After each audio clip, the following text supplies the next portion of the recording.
Question 5. Yeah. Someone needs more, or where can I find more upper beginner content for Polish? Right. And this ties into another question as well. What are some resources for content? I mean, this comes up all the time. It's very important. We have some, I think, very good material for Polish at LingQ. This is a learner at LingQ who feels that he's kind of done all those and wants to find more upper beginner content. My view is, if you've done all of the sort of beginner, upper beginner, intermediate content at LingQ, it's time for you to move into authentic content.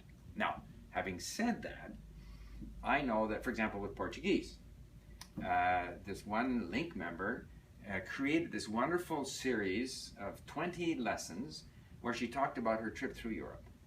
That's 2 minutes each.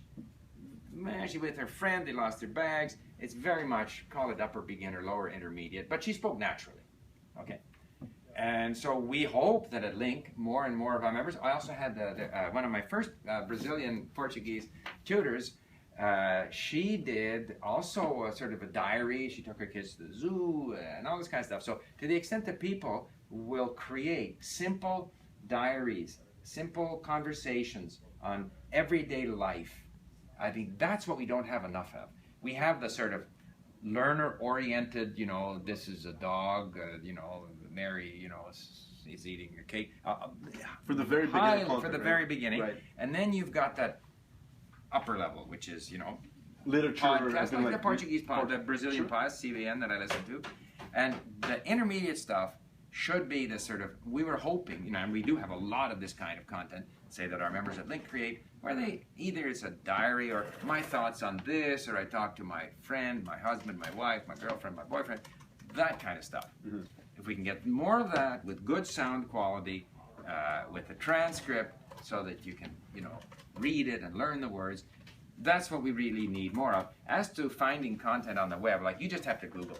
And maybe you take it and go to Google Translate to get the target language version of what you're looking for. You know, history of Poland or whatever. So, you know, Historia Polski. Okay, then you put Historia Polski and you'll get a lot of stuff. Sure. Sure, that's what you have to do.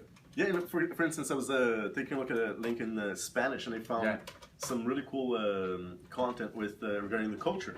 So this lady was talking about the Day of the Dead, and I wanted to learn about it actually. Instead of going to Wikipedia, I just saw it on LingQ, so it was pretty cool. Now, obviously in Spanish we have a lot more content than we have in Polish. Polish is a more recent language. And in Polish, I went to Piotr's site, I've mentioned before, and I got his stuff and I imported it into LingQ. So sometimes you have to go and find these resources.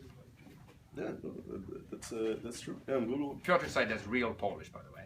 Okay. Realpolish.pl. Give him another plug. Okay. Nice. I want to start Polish myself. There you go. Oh yeah. I hope that knowing Russian will help me. But, absolutely, yeah. I guess the declensions and so on. The system's the same. Okay. The endings are different, but the system, the basic system, is largely the same. Excellent. And are do they resemble each other every now and then? Because I noticed that between Polish and Croatian and Russian, sometimes the endings of the words were actually similar. But yeah, some of them, like the instrumental, you know, the instrumental case, the MI, that type. But some are the genitive, you know, it might be a U instead of an I or something. Yeah. Interesting. Then question 6. What was your experience like learning Korean, Steve? Korean I'm finding very difficult. And because there are a lot of small little words there that seem to have 6 or 7 meanings, so that when you look them up, it's not that helpful to the context that I'm reading. And again, a bit of a problem with content that is interesting and yet at my level. So I have these podcasts that I enjoy, but they're a little bit difficult. One of them is this Kim Young-ha that I mentioned. He talks about literature. When he reads from, you know, Mishima Yukio in Korean, I'm lost. When he talks about Yukio, Mishima Yukio, yeah, I can follow him. So a bit of a problem with the language itself in terms of a lot of words that seem to have a lot of meaning, and perhaps a lack of, again, gets back to the whole content issue.